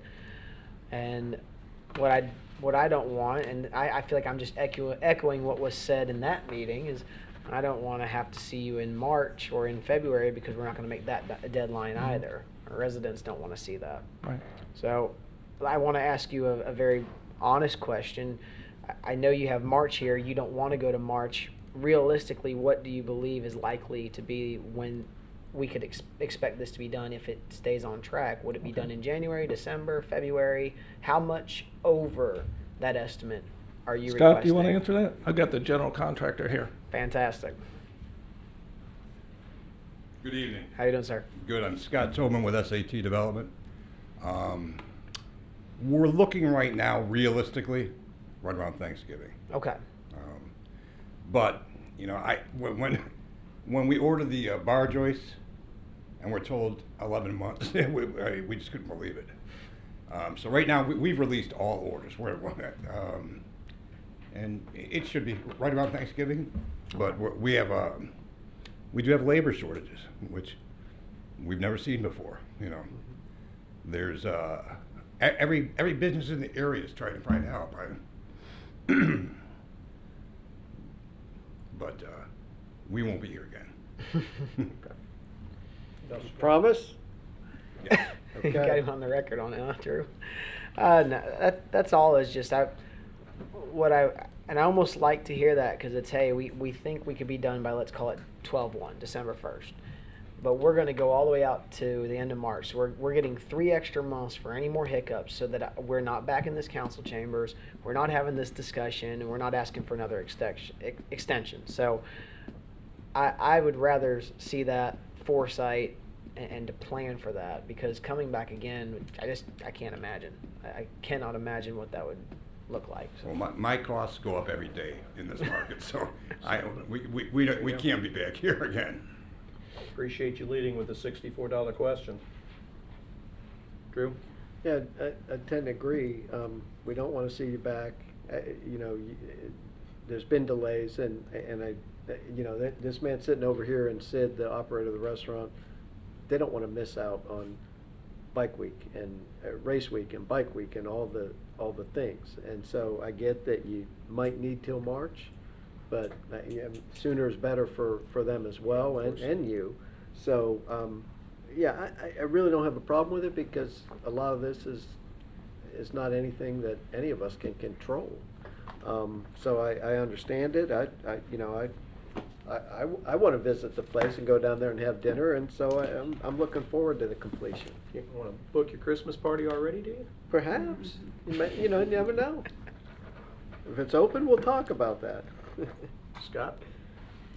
Thank you guys for coming tonight. I didn't support the last 2 extensions, but I'm going to support this one tonight, and I'll tell you why. I would concur that definitely the last 6-8 months, maybe 10 months, it has just been a period of time for the construction industry that they've never seen. They've never seen it. And I've got a lot of friends that are in that industry, both commercial, residential, even just the small business owners that are doing, home remodels and need to get tile, and just it's been a challenge. They are all saying the same thing. It's getting better. So hopefully that we've turned that corner a little bit with starting to get some of that stuff. So I am going to support this tonight, and I'm going to encourage you guys to get it done as fast as possible. Only because I got to tell you, and Joseph knows this, I can't tell you how many questions I get every week. When's it gonna open? Right? We have. So the number one question we get in Port Orange usually is about traffic on Dunlop. Ironically, even though you'll have to travel Dunlawton for a lot of folks to get down there, it now has become one of the top questions I get. Hey, when is that going to open? When are they going to be done? So the community's ready, and Very I know it's going to excited. be a huge success. Anyway, so I hate to put you guys on the spot. If you're not ready to really talk about it tonight, look at Joseph. He can give you the wave off. But the one question I've got is, I go down there a lot and walk the trail and kind of see the progress and all that stuff. I'm a little concerned about the condition of the marina to what will be the north side. Where are you guys on plans and projections with that? Because it's going to be a beautiful restaurant. The marina needs some work. It doesn't seem to me like it's too far from getting it functional and at least looking better, but it's a little bit of an eyesore to that area. Can you guys talk about that at all, or where you might be? Or Joseph, we gonna hear from you tonight? Come on, man, come on that's up okay. here. Scott, I like it because Yeah. I needed to talk to him. Good. So he's already up here when my turn comes up. Yeah, Jonathan Osowski. I'm with Riverwalk, 651 Woodbridge Drive in Ormond Beach. The marina is going to be open about simultaneously with the restaurant. Okay. Scott has the contract already. We're working on it, and Excellent. we don't need any materials, not much. A few things we needed, but I think we will make it happen, and we need to happen because we're going to bring the people coming with the boats. And I get so many phone calls, they want to rent slips and they want all kind of sorts of things to do, My goal is to open up basically the same time. Okay. We cannot open up any earlier because of, safety. Yeah. A lot of construction going on and so forth. I don't Sure. like it what I see either myself, that. Well, and it doesn't look like, I know No, it it hasn't been doesn't. urgent to now, but now as we get closer and closer, we're going to have so many people going down there. It just seems to me like, and I've never built a marina, but it doesn't look like it's too far No. gone to where it can't kind of be, renovated and get back in working order and look pretty nice. So, Scott is great. Scott is working on it. I think we will hit the dates. There shouldn't be Excellent. that much to that, Oh, thank And another thing is to let you know about the restaurant that we want to open up as soon as we can. And November I'm not happy about it, but November will be probably acceptable date for me to do it. All the kitchen equipment, 85% of the kitchen equipment is in the warehouse with Cheney Brothers. Excellent. So that when this walls goes up and get done, and it will be immediately start putting it inside the equipment, whatever requires to be done, so fast as possible we can. It's looking great. Is it going to be the best in East Coast? No question Yes, about sir. that.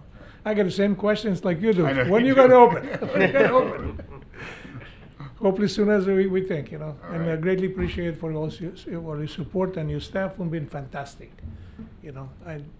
I can't say that much. The team with his staff, they've been phenomenal. Excellent.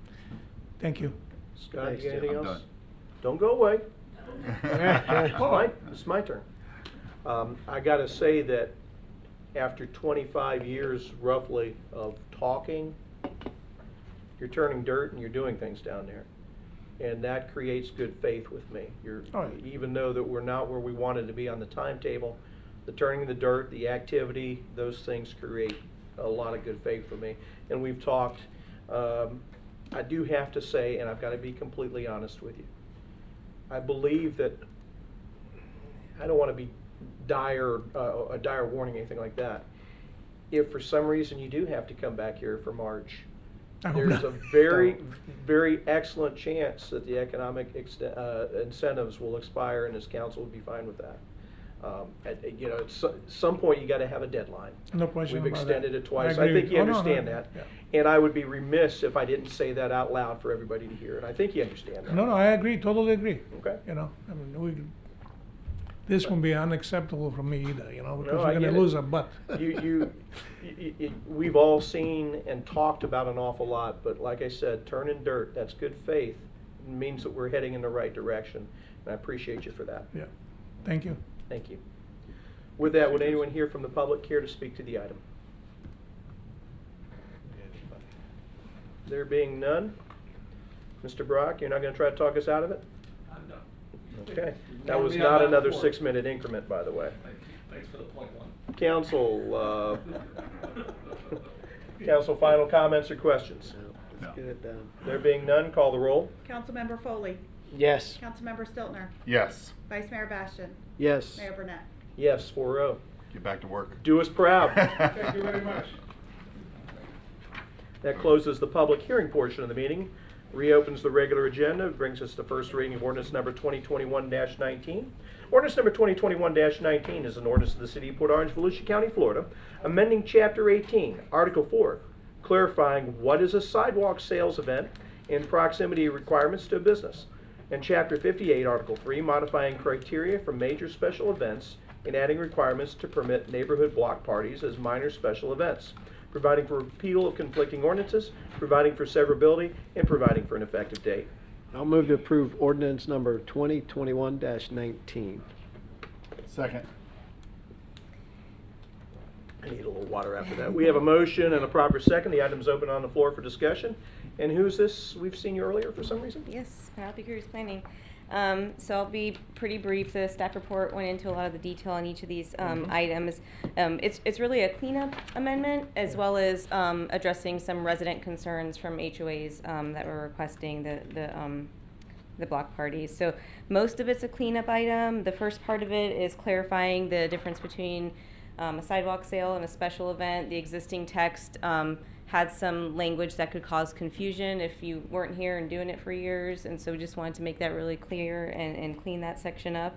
The second part of it removes the one criteria about amplified music beyond 7 p.m. as a criteria for being a major special event, and that's really just because our noise ordinance applies regardless, and so we've been in situations where an event that really is a minor event, it's very minor in all ways except for the fact that they are going to have amplified music, could get triggered into a major event requiring that 45-day time frame, the surety bond, the higher fee, and everything like that, when in essence you still have to apply by the noise ordinance.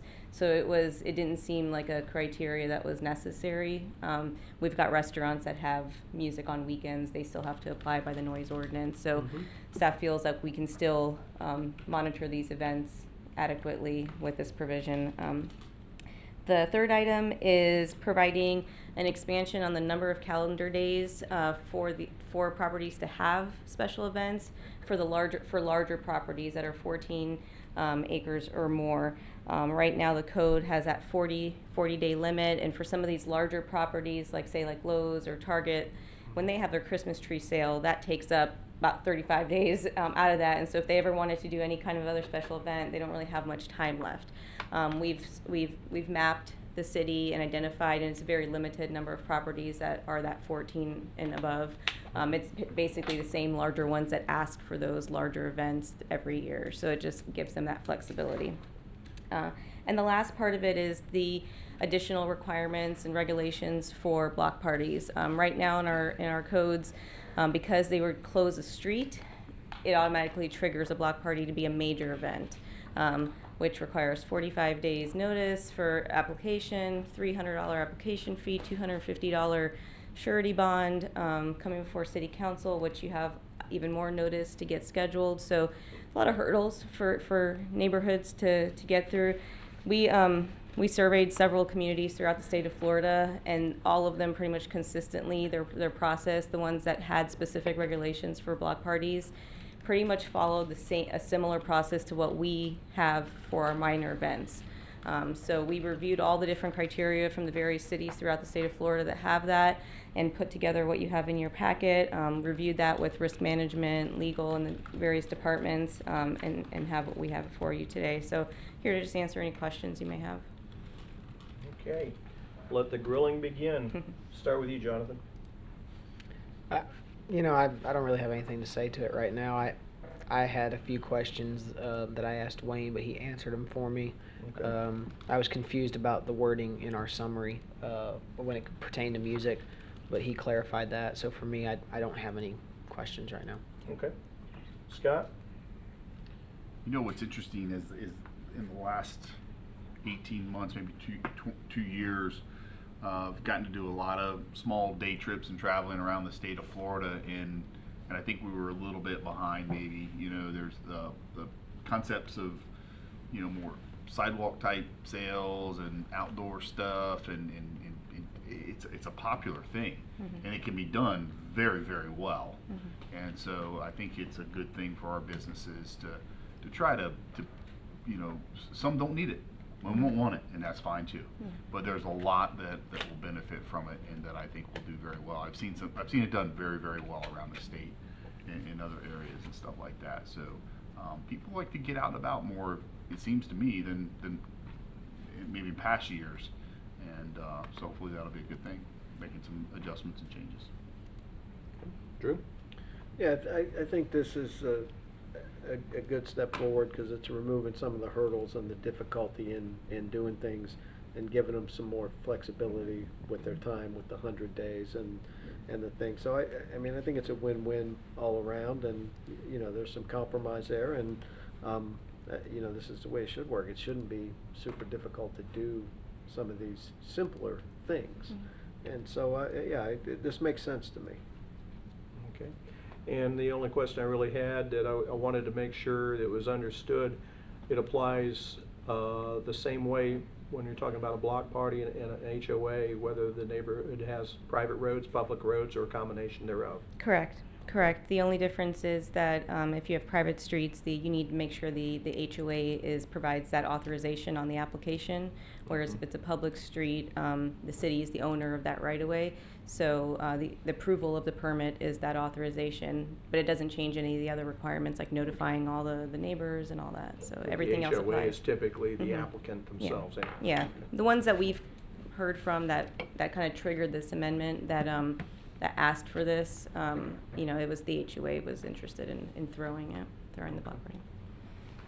Would anyone here care to speak to the item? Robert, did you want to speak to it? No, I don't do Okay, good. Anyone else? Back to us. Council, final comments or questions? There being none, call the roll. Councilmember Foley, Yes. Councilmember Stiltner, Yes. Vice Mayor Bastian, Yes. Mayor Burnett. Yes, 4-0.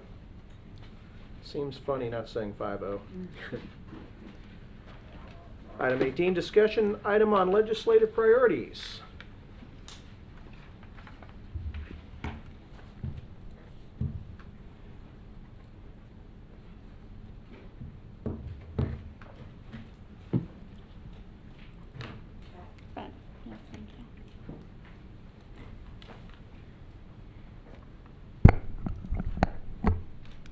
Mayor and Council, Jamie Miller, Interim Deputy City Manager. Pleased to be here tonight to talk to you about our legislative priority process. I will not be asking you guys to take any formal action tonight. What we are looking for is any feedback or direction you'd like to provide. So tonight I will provide an overview for you of a number of projects that staff has worked hard to identify as items that we could possibly put through our legislative appropriation request process.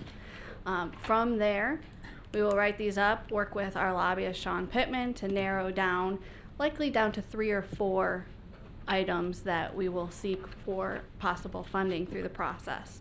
So we will take the time to gather Councilmember Tremont's input as well, since he is not here.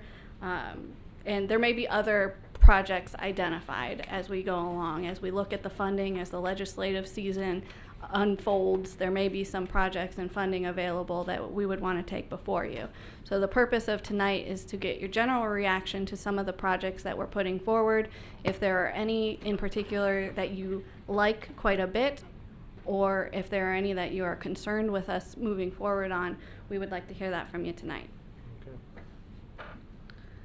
So to highlight a little bit about what our legislation process looks like and the involvement that staff requests from council. To remind you, we use Pittman Law Group. They serve as the city's lobbyist.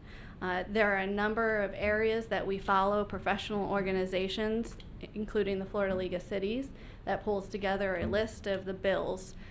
We will work with council to identify which bills will affect the city of Port Orange and their residents, which ones we want to support and which ones we want to oppose.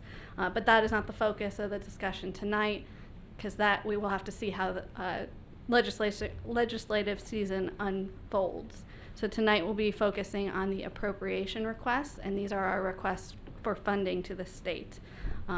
Council goes to Tallahassee, and most importantly, it's the relationship that you guys keep ongoing with our representatives all year long that is very helpful in this process. So we're open to ongoing feedback. This is a slide slightly modified. Pittman was recently here, and he gave us some details on what to expect for the legislative session going forward this next year and areas that they anticipate funding would be dedicated to. We typically focus on infrastructure, water projects, and environmental related projects. Give you a little bit of a history of some of our most recent legislative appropriations that were successful is related to the Virginia Monroe project. I'm pleased to report that last Friday they had a successful startup with no issues of that system, the lift stations, and they're going through the final punch list of that project and hope to close that out by the end of the week. So that's a long project that staff's worked very hard on, and we're pleased to see that come to a close. So as we work to identify our legislative appropriation projects, there's a number of things that we focus on. Typically, we look for projects that are construction ready. The state looks for, do we have a match available? Typically, if we can get to a 50% match, that is something that is desired by the state, kind of moves you up on your request list. That match doesn't always have to be city funds. We often pair other grant sources together to meet our 50% match requirement. So staff works diligently to see if we can get projects that have multiple source of fundings. And then of course we have to focus on what our return on investment is. So I'm going to break these down into transportation and infrastructure projects, parks and recreation projects, and then some miscellaneous projects. I'm going to go through these very quickly at a very high level. A lot of these projects are ones that we've been talking about for a number of years, and you're probably familiar with a lot of them. But I do have staff here if at the end you have any questions about a specific project. So Town West Boulevard, this has become a major roadway for us. It is a collector roadway to get to Tomoka Farms Road. We find that it's not meeting our needs, and it does require some reconstruction. So this is one that we are asking for the design for, or considering asking for the design for. Typically, design projects aren't as likely to receive funding, but there is some value to put them out there. So we don't knock them off the list just because they're a design, but they are a little bit more difficult to receive funding for. So this would relieve traffic on Taylor Road is the anticipated success for this. The next project that we're considering, and we like this project because this project is already in design, is our North Commonwealth Boulevard water main replacement. This would replace a water pipeline that is currently undersized, which they typically, from an environmental water quality, like to see us right-sizing our pipes. We recently completed the South Commonwealth project, so this would be continuation of an infrastructure plan that we've recently worked towards. And this is located in our CDBG tract, census tract. So we would look for possible funding sources available there as well.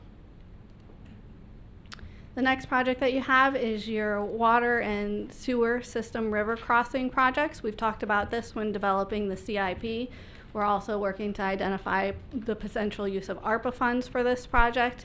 And one of the things that we like about this project is it likely would result in a joint application with other cities. So anytime we can show collaboration with our sister cities, that's something that we find can be very successful.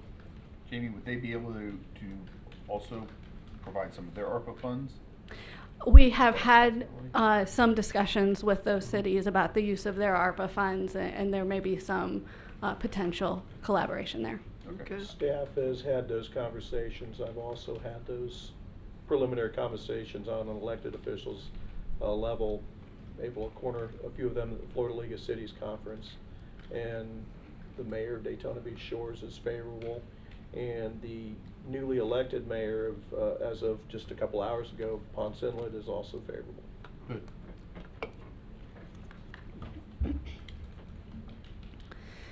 This next project is an ongoing project that we put funds to every year.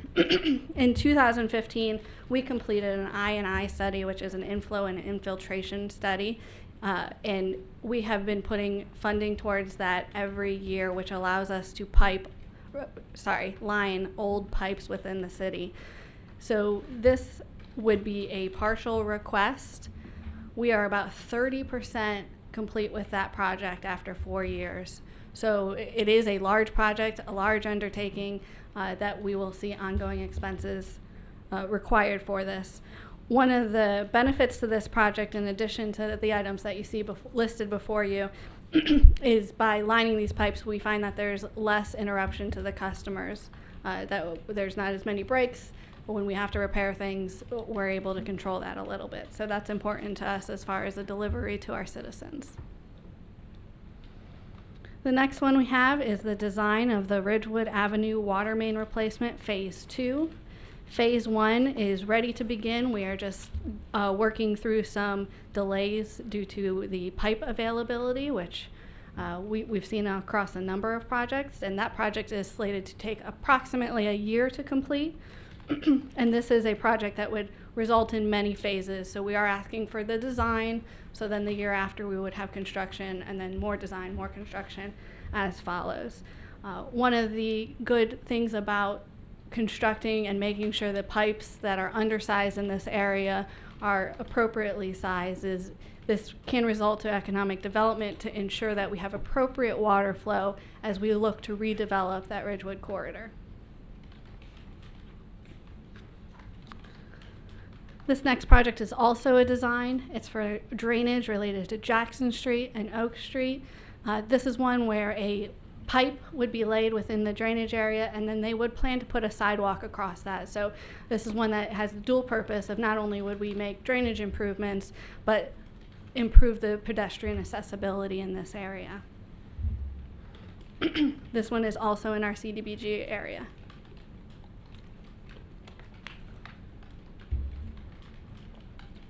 The next one is the extension of our Yorktown Boulevard.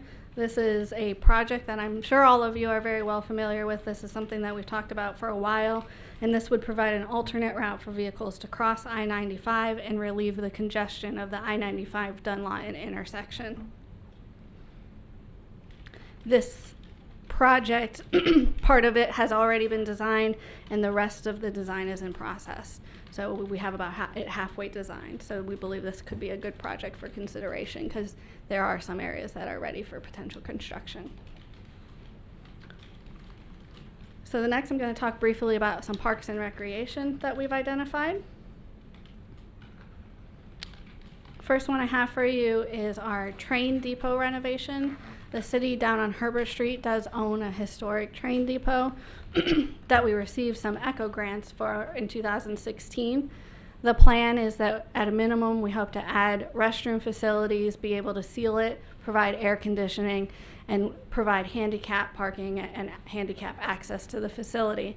It's intended to be a museum or some type of educational feature. But this is not a project that we have any design for at this time. So this is more of a conceptual idea of something that we want to improve and looking for funding to do that as well. Next one would be design of renovations for White Place Park. This is also in our CDBG track area, and we would be looking for ECHO grant funding. This is a park down on the Ridgewood corridor.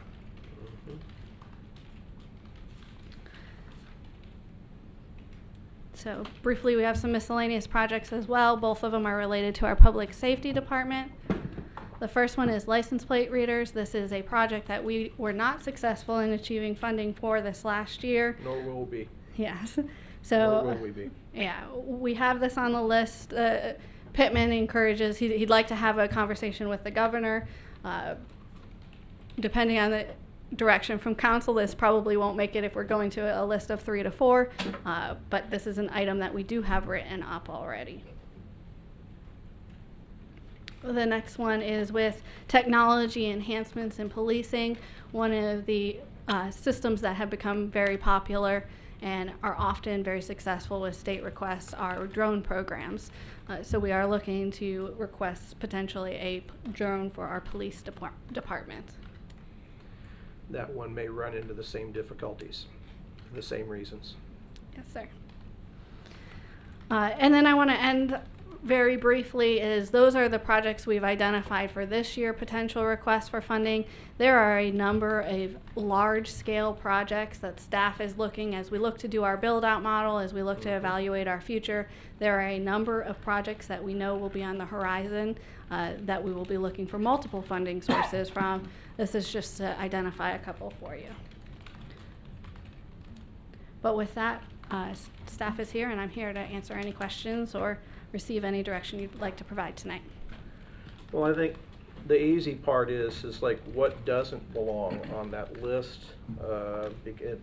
Just about everything has a place there. We also got to keep in mind there are different aspects to state funding. Just because it doesn't end up in an appropriation bill with the legislature doesn't mean certain agencies later on wouldn't fund them. For example, certain grants for parks and recreation items, we'd be able to achieve that way. We've had a very good track record with transportation and with public infrastructure appropriations. I also want to mention for council that the city manager and I, Wayne and I, met with Representative Leake, and he is very interested in hearing what our needs are, and he kind of emphasized that transportation and infrastructure, particularly things if they are environmentally sensitive. For example, the water main project, it's also in a part of town that's close to the Halifax River watershed. So those things they're very sensitive to. He mentioned that things that have been in the design phase have a better chance of getting funding because we've already got skin in the game. So those are some of the things that I thought I would mention before the conversation. I guess the question I have is, Wayne, you need direction from us tonight, and if so, what is it you're looking to get out of this? I don't want to go into a big diatribe and make sure, and then at the end of it, you don't have what you need. We don't need specific direction tonight. We had heard, in trying to determine council expectations for the legislative session, that we might not have gotten to you as soon as we should have in the past years. So the idea is to give you plenty of time prior to comment. So if there were, as Jamie had said to you, if there's anything on here that you do not want on there, if there's anything that you want to be sure ends up in the final three, that kind of feedback would be good. If you would like more time to speak to it, I know it's also something that's important to Councilman Tremont, who's not here, and he wants to get his feedback to us as well. So what we were looking for more is broadly, if you want to narrow it at all, remove anything or tell us these two things have absolutely got to be there, but you don't need to go through every single one of them and rank them. So if you have that list and you sit down with our lobbyist and with his advice, you should be able to come up with something that says of these dozen or so things, he's going to say these are the 3 or 4 most likely. Yes, so sir. we're gonna make him earn his keep. We just want to make sure that one of those doesn't end up being one of the ones that you don't want, Okay. or that one of them we don't push hard enough for that's very important to you. Very good. Jonathan, comments or questions, or anything on there stands out that you want to question, or? Well, just hearing the presentation, what Wayne and Jamie are both saying, I think that I'd put some extra consideration as far as personal projects. I think we should try and prioritize the North Commonwealth water main. Makes a lot of sense to me from an environmental standpoint, from an infrastructure standpoint, and from what sounds like a plausibility of being passed and accepted and approved. It seems like that makes a lot of sense. Also, the river crossing, although I know we're working with ARPA funds on that, so it's a possibility there. But that also seems like a really good idea. So those are the two things that stand out to me as being really strong candidates to go forward with. There's not a bad idea on here necessarily. If I was going to start eliminating things, it would just be over the likelihood that they don't actually make it through. and that we would not end up seeing funding. You would hate to utilize resources on things that aren't as probable, you know. Yeah. And for that, because for me, I think the idea of designing and renovating White Place Park is a great idea, and I would love to see those designs. The likelihood of that getting passed, though, is not very good based on the information that was just presented to us. So, but those two projects I mentioned earlier, the water and sewer for the river and the Commonwealth water main, those two stand out to me as being really solid choices, and we can easily work from there. Okay. Drew? Yeah, I'd agree. Focus on the water stuff, the infrastructure, and the likelihood of those are probably a little greater than some of the other I feel like they're all important, but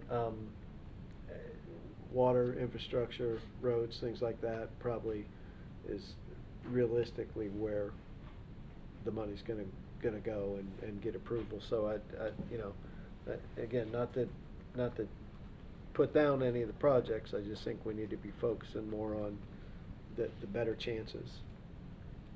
Okay. Scott?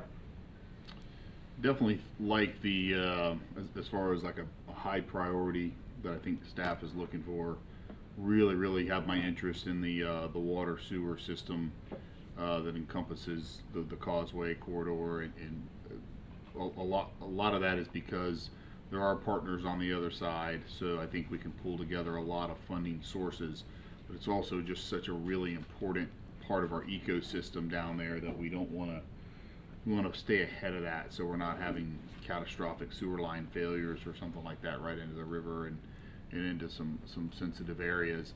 And I think that's stuff that's high on the governor's mindset right now. So to some degree, what you have to do is you have to have a pretty decent understanding of what the will is in Tallahassee, because if you can bark up the wrong tree for a long time, so to speak.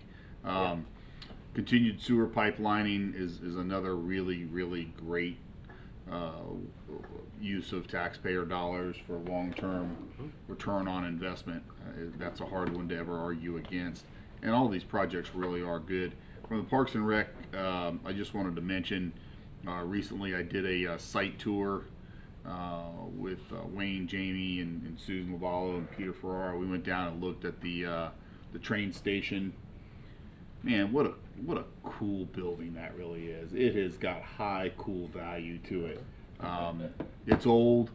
It needs a lot of work. Well, I say a lot of work, and it actually doesn't look all that bad, but it needs work. If it's going to be something that we're going to create public access, and I would love that. I mean, the last thing I want is a gym like that sits where nobody knows where it's at and nobody ever gets to see it, use it. It just. Could you imagine the Port Orange Historical Society operating out of a like that? Yeah, there's a lot of ideas, I think, but anyway, my point with that would be that it's a really neat thing for our community. A lot of people have no idea that it exists, and it's nice. I mean, when you go inside, it is a huge blank slate, wide open, that you could really go inside and you find yourself dreaming. We all did. We were looking and they were like, oh, you could do this and do that and whatever, and it's just a really neat. And I think listening to Sean talk, these are the kind of projects that I think that the governor has got on his mind right now. He wants to see stuff like this. So this may be in the high funding category, even as much as it's not that high truly on our priority list right now. It may be on the governor's, and sometimes you got to take advantage of that too. So let's see what else here. The license plate readers and the drone stuff. Again, if it's not somewhere where the governor's comfortable, we tried that. We've been to that once. But these are great projects, in my opinion. Anytime we can give our law enforcement more resources and try our best to stay up with technology, these are things worth pursuing. But some of these we may have to pursue a little differently. But I do not want to let these get away from our radar, because I'm a believer in this technology right here, and this technology can do really good things for your city. You might not hear about it all the time, but I can tell you it happens, and it's good stuff. So, those are my thoughts. Okay.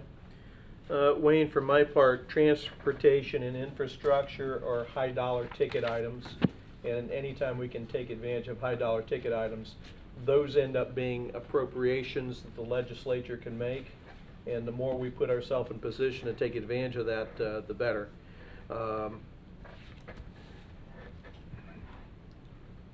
Parks and rec items like the train depot and White Place can get addressed.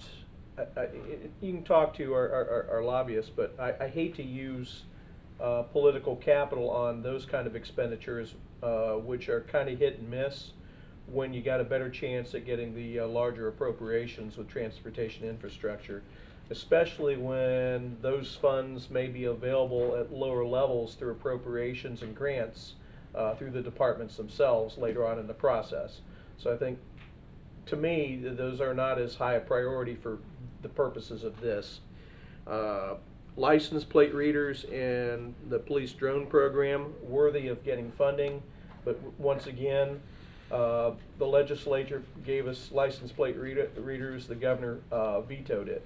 I also had a conversation with another legislator that felt like these things are too much Big Brother. Although I'm looking to keep this city as safe as possible and getting the tools we need, I think we need to look for other funding sources for those, you know, whether it be forfeitures, funds, things like that, grants and the like. So my priorities would be mostly in the items of transportation and infrastructure, because I think those are the biggest gets we can get, and they also have, even not only are they the biggest gets, they're also the biggest measures of success that we've had in the legislature. And we've had quite a few of them over the years, quite a few. We had those reviewed when Pittman Group was here a month ago. So that, for me, is my direction. Questions of us, Wayne, or is that? I just want to thank Council for the feedback and thank you for allowing us to present these to you. Port Orange has always been considered a forward-thinking community, from the city center complex we're in now, Dunlop and Median, the Wellfield purchase. Part of putting these out there is for us and for the community to see that we're still thinking 10, 20 years out into the future. Some of these we'll get money for right away. Some may take a few years.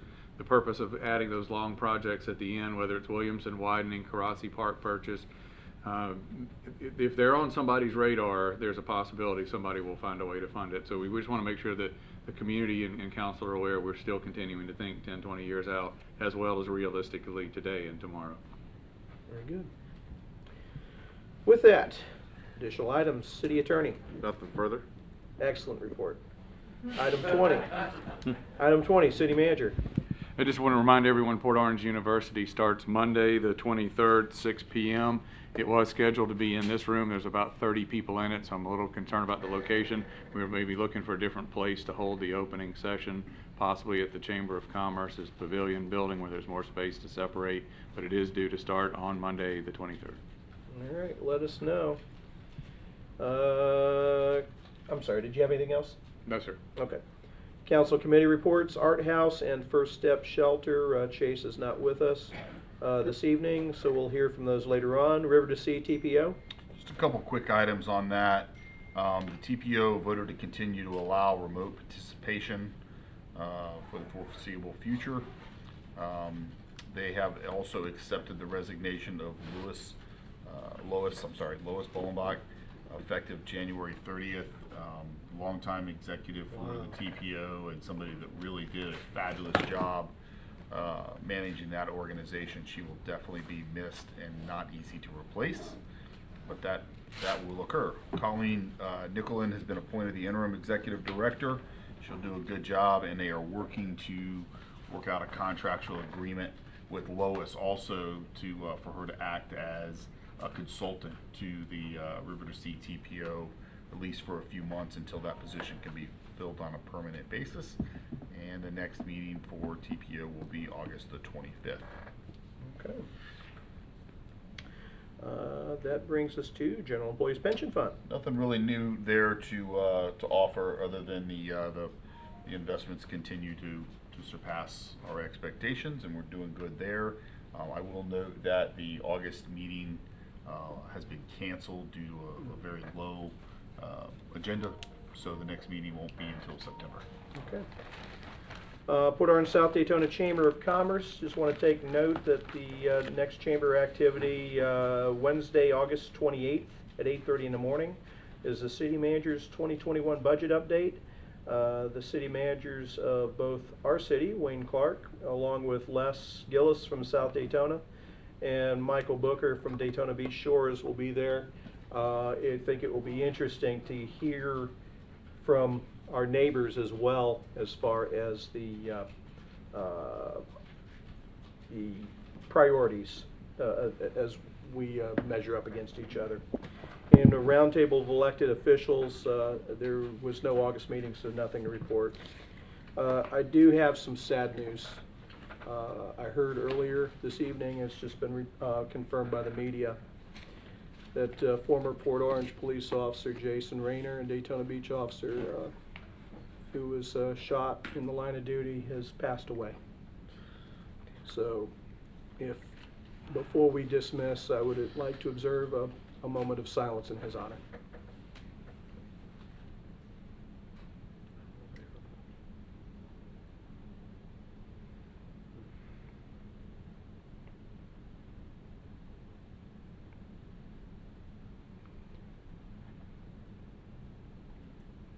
Amen. Thank you, everybody. I hate ending on somber news. It seemed like how we started it. We need to get past this. God, we got to get past this. Let's do what we need to do, not just to keep ourselves safe, but keep each other safe. Let's remember that the things that we do, not just with COVID, but the things that we do out and about, don't just affect ourselves, but the decisions we make affect each other. And this is a very caring and loving community. I like to think that this is a very caring and loving city, county, and country. Let's keep this in mind when we're out there. And let's get back together soon on a happier note. Everybody have a good night. Thank you.